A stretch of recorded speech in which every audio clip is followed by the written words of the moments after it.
மலர்கள் கேட்டேன் வனமே தந்தனை. Hello friends, எல்லாரும் எப்படி இருக்கீங்க? எல்லாரும் சூப்பராக இருக்கீங்க நம்புகிறேன். இன்றைக்கி vlog கண்டிப்பாக உங்களுக்கு ரொம்பவே பிடிக்கும். அண்ட் இந்த vlogல ஒரு சில யூஸ்ஃபுல்லான டிப்புமே வந்துட்டு நான் ஷேர் பண்ணியிருக்கேன். இந்த டிப் கண்டிப்பாக எல்லாருக்குமே ரொம்ப ரொம்ப யூஸ்ஃபுல்லாக இருக்கும். ஸோ இந்த vlog வந்துட்டு தம்பி பாப்பாவுக்கு வெனஸ்டே ஸ்கூல் ஓப்பன் ஆச்சு இல்லைங்களா, அதுக்கு முந்தின நாள் தான் வந்துட்டு நான் இந்த vlog எடுத்தேன். கிட்டத்தட்ட 1.5 மாதம் கிட்ட நம்ம கூடவே இருந்துட்டாங்க. ரெகுலர் ரொட்டீன்லேருந்து வேறு ஒரு ரொட்டீன்குள்ளார வந்த அவங்களுக்கும் நமக்கும் இனி இந்த சேஞ்ச் வந்துட்டு கண்டிப்பாக வந்துட்டு ஹாப்பியாக இருக்கும்னு சொல்ல முடியாது, அதே நேரத்தில் கஷ்டம்னு சொல்ல முடியாது. எப்படா ஸ்கூல் ஓப்பன் பண்ணுவாங்க, இந்த குட்டீஸுங்கெல்லாம் கிளப்பி துரத்தி அனுப்பிட்டு நம்ம கொஞ்ச நேரம் ரிலாக்ஸ்டாக இருக்க டைம் எப்படான்னு வரும்னு எதிர்பார்த்த அம்மாக்களுக்கெல்லாம் ஸ்கூல் திறக்கிறதுக்கு 2 நாளுக்கு முன்னாடிலேருந்தே ஒரு பீதி கிளம்ப ஆரம்பிச்சிடும். என்ன லஞ்ச் பேக் பண்ணுறது, என்ன ஸ்நாக்ஸ் பேக் பண்ணுறது, இது எல்லாத்த விட இனி காலையில் சீக்கிரம் எந்திரிக்கணுங்கிறது தான் பெரிய பாடாக இருக்கும். பட் ரெகுலராக அந்த ரொட்டீனுக்கு வந்துட்டோன்னா அதுவுமே நமக்கு பழகிடும். பட் குட்டீஸ் கிளம்புன அடுத்த நிமிஷம்தான் அந்த தனிமைங்கிறது நம்மளை ரொம்ப விரட்டி அடிக்கும்ன்றது நமக்குமே அது தெரியும். இங்கே எல்லாத்தையும் ஃபேஸ் பண்ணி தான் ஆகணும் இல்லைங்களா? நாமளும் சரி நம்ம குழந்தைங்களும் சரி அடுத்தடுத்த கட்டத்தை நோக்கி போனால் மட்டும்தான் நம்ம எதிர்காலம் ரொம்பவே அழகாக இருக்குன்னு சொல்லுவாங்க. நம்ம கூடையே அம்மா அம்மா அம்மான்னு காலையே சுற்றிட்டு வந்த குழந்தைங்கள முதலாக கொண்டு போய் ஸ்கூலில் விடும் போது வரும் பாருங்கள் ஒரு எமோஷ்னல், அதை சொல்கிறதுக்கு வார்த்தைகளே இருக்காது. அவங்க 2 நாளில் நார்மல் ஆகிடுவாங்க. பட் நமக்கு தான் ஒரு 1 வீக் கிட்ட அவங்க இல்லாமல் அந்த வீட்டுக்குள்ளார போகக்கூட முடியாது. இந்த சுச்சுவேஷனை எத்தனை அம்மாக்கள் ஃபேஸ் பண்ணியிருக்கீங்க? கண்டிப்பாக ஒரு அம்மா கூட ஃபேஸ் பண்ணாமல் இருந்திருக்க மாட்டீங்க. ஸோ நான் போட்ட கோலத்தையே நானே கொஞ்சம் நேரம் நின்று பார்த்துட்டு அதுக்கப்புறம் காலையிலே ரெஃப்ரெஷ் ஆகிட்டு மார்க்கெட் கிளம்பியாச்சு. அந்த வீக்குக்கு தேவையான பால், காய்கறி, பழம் எல்லாமே வாங்கிட்டு வந்துடலான்னு சொல்லிட்டு. அண்ட் ஒரு சிலர் வந்துட்டு கேட்டிருந்தீங்க தம்பி பாப்பா என்ன கிளாஸ் படிக்கிறாங்கன்ட்டு. தம்பி வந்துட்டு 2nd ஸ்டாண்டர்ட் போகிறான், பாப்பா வந்துட்டு யூகேஜி போகிறா.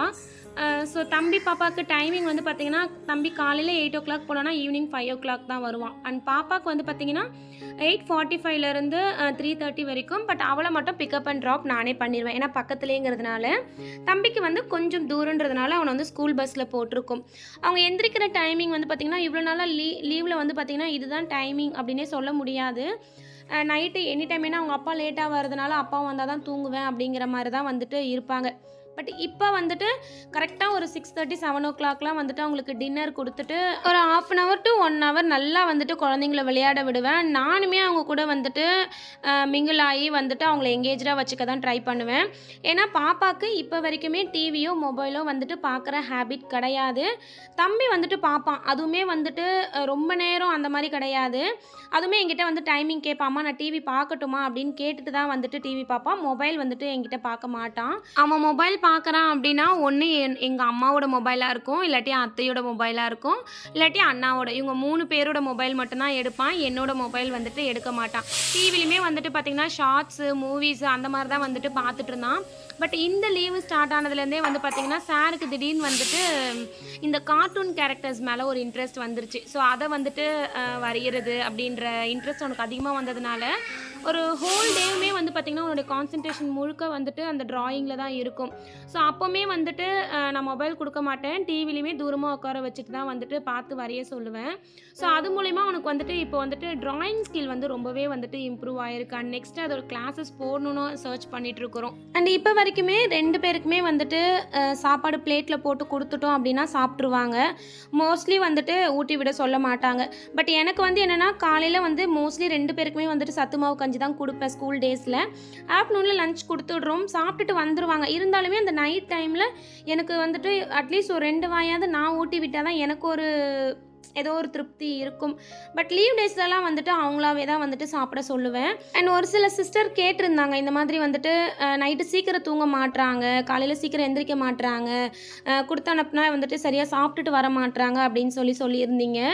நான் ஃபாலோ பண்ணுறது என்னென்னா, குட்டீஸ் வந்துட்டு ஸ்கூல்லேருந்து வந்ததுமே ஈவினிங் ஒரு 4:30 5 o'clock கிட்ட வந்து என்ன பண்ணுவோன்னா கொஞ்சம் வார்மாக ஹாட் வாட்டர் வச்சு, ஏன்னா இந்த கிளைமேட்டுக்கு நம்ம சுடு தண்ணி ஊற்றணும்னு இல்லை, பட் நான் என்ன பண்ணுவேன்னா கொஞ்சம் வார்மாக சுடு தண்ணி வச்சு 2 பேருக்குமே குளிக்க வச்சுருவேன். குளிக்க வச்சுட்டு கொஞ்ச நேரம் அவங்களாவே வந்துட்டு ஹோம் ஒர்க்ஸ் எல்லாம் பண்ணிடுவாங்க.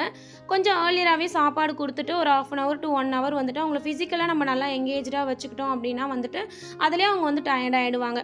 ஸோ நீங்கள் கூட்டு போயிட்டு லைட்டெல்லாம் இல்லாமல் எந்த சவுண்டும் இல்லாமல் நீங்கள் வந்துட்டு படுக்க வச்சுட்டீங்க அப்படின்னா வந்துட்டு கண்டிப்பாக ஒரு 1/2 ஹவர்லேயே வந்துட்டு தூங்கிடுவாங்க.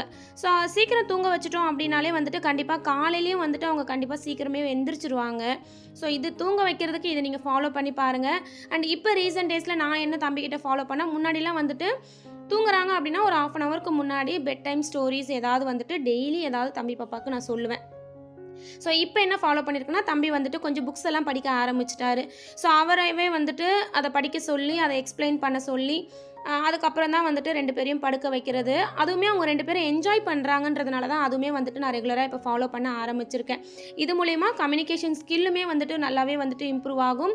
அண்ட் நைட்டு நம்ம வந்துட்டு படுக்கிறதுக்கு முன்னாடி என்னென்ன விஷயங்கள் காமாக பண்ணுறோமோ அவ்வளவும் வந்துட்டு அவங்கள வந்துட்டு ஒரு நல்ல ஆட்டிடியூடை வந்துட்டு அவங்களுக்குள்ளார கொண்டு வரும்ன்றத நான் ஆக்சுவலாக நம்புகிறேன். ஏன்னா நான் சின்ன வயசுலேருந்து தம்பி பாப்பா கிட்ட பார்த்த விஷயங்களை வச்சு பார்த்ததுனால சொல்கிறேன். முடிஞ்ச வரைக்கும் டிவி மொபைல் கொடுக்காதீங்க. முக்கியமாக சாப்பிடும் போது வந்துட்டு மொபைல் கொடுக்காதீங்க.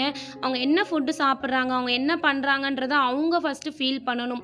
ஸோ நீங்கள் சாப்பிடும் போது வந்துட்டு சாப்பிட மாட்றாங்க அப்படின்னு நம்ம ஒரு டைமும் மொபைல் கொடுத்துட்டோம் அப்படின்னா நெக்ஸ்ட் டைம் அவங்க அந்த மொபைலில் தான் எதிர்பார்ப்பாங்களே தவிர நம்ம கொடுக்குற ஃபுட்டை வந்துட்டு அவங்க எக்ஸ்பெக்ட் பண்ணவே மாட்டாங்க. அதனால தான் வந்துட்டு மோஸ்ட்லி நிறைய குழந்தைங்க வந்துட்டு ஃபுட்டை வந்துட்டு அவாய்ட் பண்ணுறதுக்கான ஒரு சில ரீசன்ஸாகவும் இங்கே இருக்குது.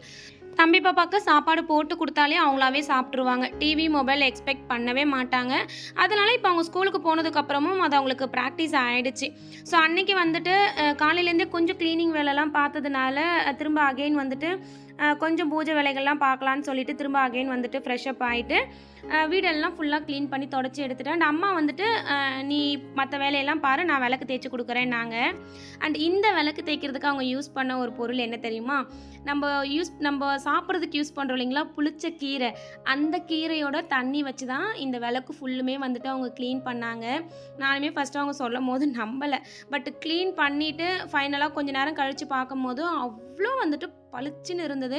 நான் மோஸ்ட்லி வந்துட்டு லெமன் சபினா இல்லாட்டி வந்துட்டு புளி சபினா இது 2 தான் யூஸ் பண்ணுவேன். பட் அம்மா வந்துட்டு ஒரு நாளுக்கு முன்னாடியே வந்துட்டு அந்த புளிச்சக்கீரை வேக வைக்கும் போது மீதி தண்ணி மீறும் இல்லைங்களா, அந்த தண்ணி எடுத்து அப்படியே வச்சுட்டு ஒரு 1/2 ஹவர் கிட்ட அந்த தண்ணியில் எல்லா விளக்கு பாத்திரத்தையும் போட்டு வச்சுட்டு அதுக்கப்புறமா வந்துட்டு கொஞ்சமாக வந்துட்டு புளி எடுத்து சபினா போட்டு லைட்டாக தேய்ச்சாலே வந்துட்டு ரொம்ப பளிச்சுன்னு ஆயிடுச்சு. அண்ட் வந்துட்டு ஒவ்வொரு டைமும் வந்து நம்ம தேய்ச்சதுக்கப்புறமா வந்துட்டு கேன் வாட்டர் இருக்கு இல்லைங்களா, அதில் வந்துட்டு ஒரு 5 மினிட்ஸ் நம்ம போட்டு வச்சுட்டு கையோடு எடுத்து நம்ம தொடச்சி வச்சோன்னா இன்னுமே பார்க்க நல்லா பளிச்சுன்னு இருக்கும். எனக்கு இதுவரை தெரிஞ்சதெல்லாம் புளி சபினா தான். பட் ஃபஸ்ட் டைம் நானுமே இப்போ தான் வந்துட்டு தெரிஞ்சுக்கிறேன் இந்த புளிச்சக்கீரை தண்ணி வந்துட்டு விளக்கு தேய்க்கிறதுக்கு ரொம்பவே யூஸ்ஃபுல்லாக இருக்கும்ன்ட்டு.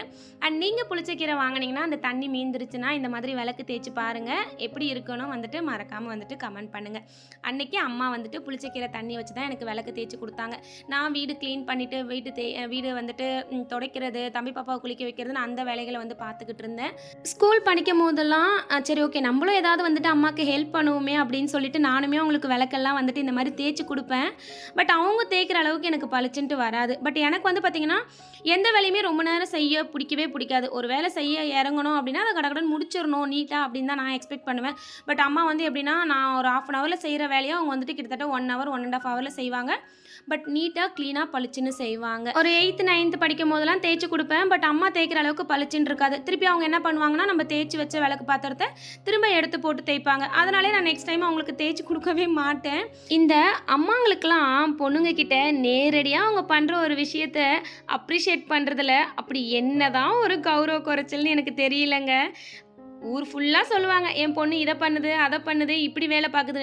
ஆனால் வாய் விட்டு நம்மக்கிட்ட மட்டும் பரவாயில்ல நல்லா தேய்ச்சிருக்க, வீடை நீட்டாக வச்சுருக்க, இதை நல்லா சமைக்கிற அப்படின்னு ஒரு நாள் கூட அம்மா என்கிட்ட சொன்னதே கிடையாது. ஏதாவது ஒரு குறையை தேடி கண்டுபிடிச்சி சொல்லிடுவாங்க. ஆனால் மற்றவங்க கிட்ட போய் சொல்லும் போது என் பொண்ணு இதை பண்ணுச்சு, என் பொண்ணு அப்படி வச்சிருக்கு வீடை, என் பொண்ணு வந்துட்டு பசங்களை இப்படி பார்த்துக்குது அப்படின்லாம் வந்துட்டு பெருமையாக சொல்லுவாங்க. அதை நம்ம முன்னாடி சொன்னால் நம்மளும் கொஞ்சம் சந்தோஷப்படுவோம்ல. நம்மளை இரிட்டேட் பண்ணுற மாதிரி நம்ம முன்னாடி நடந்துக்கிட்டு பின்னாடி போய் நம்மளை பெருமையாக பேசினா நமக்கு என்ன தெரியவா போகுது.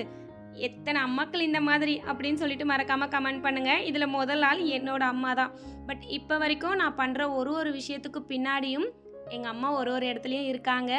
அவங்க என்னை அப்படி கொண்டு வந்ததுனால தான் இன்றைக்கி நான் வீடை நீட்டாக வச்சுக்கிறதா இருக்கட்டும், இல்லை ஓரளவுக்கு சமைக்கிறதா இருக்கட்டும், எல்லாமே வந்துட்டு நிறைய அவங்கக்கிட்ட இருந்து கற்றுக்கிட்டேன். ஆஃப்டர் மேரேஜ் அத்தைக்கிட்ட இருந்து நிறைய கற்றுக்கிட்டேன். ஸோ 2 பேர்கிட்ட இருந்தும் இப்போ வரைக்கும் என்கிட்ட இருக்க ஒவ்வொரு விஷயங்களும் அவங்கக்கிட்ட இருந்து ஃபாலோ பண்ணுறது தான். ஸோ ஈவினிங் ஒரு 6 மணிக்கு போல் வீட்டில் விளக்குமே வந்துட்டு ஏற்றிட்டேன். நாளைக்கு குட்டி ஸ்கூலுக்கு போகிறாங்க, ஃபஸ்ட் டே இந்த வருஷத்தில். ஸோ காலையில் வந்துட்டு கண்டிப்பாக இந்த அளவுக்கு நமக்கு வந்துட்டு ரிலாக்ஸ்டாக டைம் இருக்குமான்னு கேட்டால் வந்துட்டு தெரியல. அதனால் இன்றைக்கே வந்துட்டு விளக்கெல்லாம் தேய்ச்சி பூஜை பண்ணிட்டோம்னா நாளைக்கு கொஞ்சம் ரிலாக்ஸ்டாக இருக்கும். விளக்கேற்றி அவங்களுக்கு வந்துட்டு சாமி கும்பிட்டு அனுப்புறதுக்கு நமக்குமே வந்து டைம் நிறைய இருக்குன்றதுனால தான் இன்றைக்கே வந்துட்டு நான் முடிச்சிட்டேன்.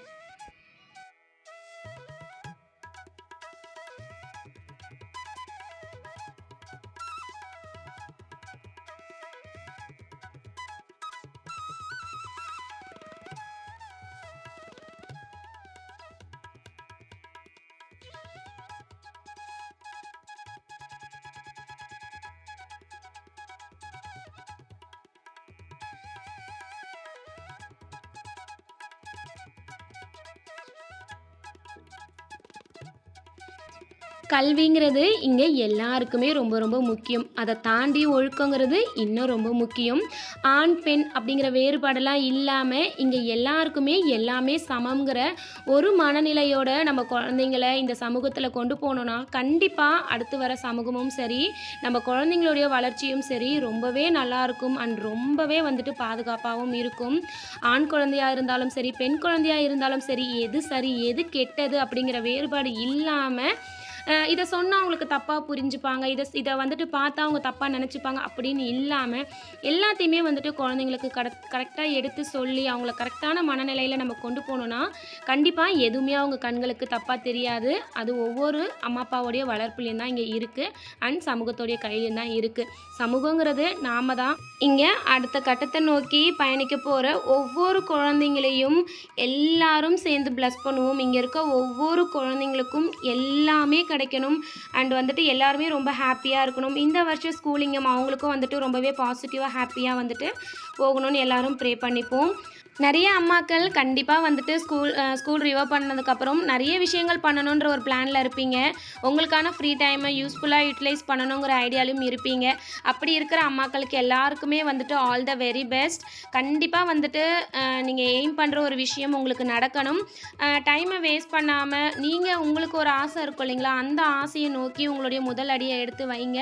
அடுத்தடுத்த அடியை கண்டிப்பாக கடவுள் வழி காட்டுவாங்க. நம்மளால் முடியாது, நம்ம சுச்சுவேஷன் இதுதான் அப்படின்னு காரணங்கள் தேடாமல் அடுத்து நம்ம என்ன பண்ணலாம், நம்மளுடைய வெற்றி எங்கே இருக்குன்னு அதை நோக்கி பயணிச்சோன்னா கண்டிப்பாக ஒரு நாள் நம்மளும் நம்ம நினச்ச மாதிரி ஒரு லைஃப்குள்ளார வந்துடுவோம். ஸோ எங்கேயுமே ஒரு ஃபுல் ஸ்டாப் வச்சு உங்கள் மைண்டை சோர்ந்து போக விடாதீங்க. பாசிட்டிவ் மைண்டோடு இருங்க. எதுவுமே நடக்கலைனா கூட ரொம்ப ரொம்ப பாசிட்டிவ் மைண்டோடு இருங்க. ஹாப்பியான மைண்ட் செட்டோடு இருங்க. அந்த ஹாப்பியான மைண்ட் செட்டே நம்மளை வந்துட்டு கண்டிப்பாக வந்துட்டு ஒரு ஃப்ரெஷ்ஷான ஃபீலை நமக்கு கொடுக்கும். அண்ட் ஃப்ரெஷ்ஷாக நம்மளால் வந்துட்டு நிறைய விஷயங்களை ஸ்டார்ட் பண்ணுறதுக்கான வழியும் கிடைக்கும். அண்ட் நிறைய பேர் நிறைய பாசிட்டிவ் கமெண்ட்ஸ் கொடுக்குறீங்க, நிறைய சப்போர்ட் கொடுக்குறீங்க. அத்தனை பேருக்கும் ரொம்ப ரொம்ப தேங்க்ஸ். என்னோடய வீடியோ பார்க்குற அத்தனை பேர்கிட்டையும் ஒரு சின்ன ரெக்வஸ்ட், என்ன மாதிரி வந்துட்டு வீடியோஸ் கொடுத்தா நல்லாயிருக்கும் அப்படிங்கிறதையும் வந்துட்டு மறக்காமல் வந்துட்டு சொல்லுங்கள். எனக்கு வந்துட்டு ஒரு ஐடியா கிடைக்கும். அண்ட் வந்துட்டு இப்போ ரீசெண்டாக வந்துட்டு ஸ்கூல் ஓப்பன் பண்ணதுலேருந்து லஞ்ச் பாக்ஸ் சீரீஸ் வந்துட்டு நான் ஸ்டார்ட் பண்ணியிருக்கேன். அது உங்களுக்கு யூஸ்ஃபுல்லாக இருக்கா, கண்டினியூ பண்ணலாமா, என்ன மாதிரி ரெசிபீஸ்லாம் கொடுக்கலான்றதையும் மறக்காமல் கமெண்ட் பண்ணுங்கள். அண்ட் இந்த வீடியோ உங்களுக்கு யூஸ்ஃபுல்லாக இருக்கும்னு நம்புகிறேன். அண்ட் என்னோட வீடியோ பிடிச்சிருந்தா லைக் பண்ணி ஷேர் பண்ணி மறக்காமல் சப்ஸ்கிரைப் பண்ணிக்கோங்க. Thank you, take care, by.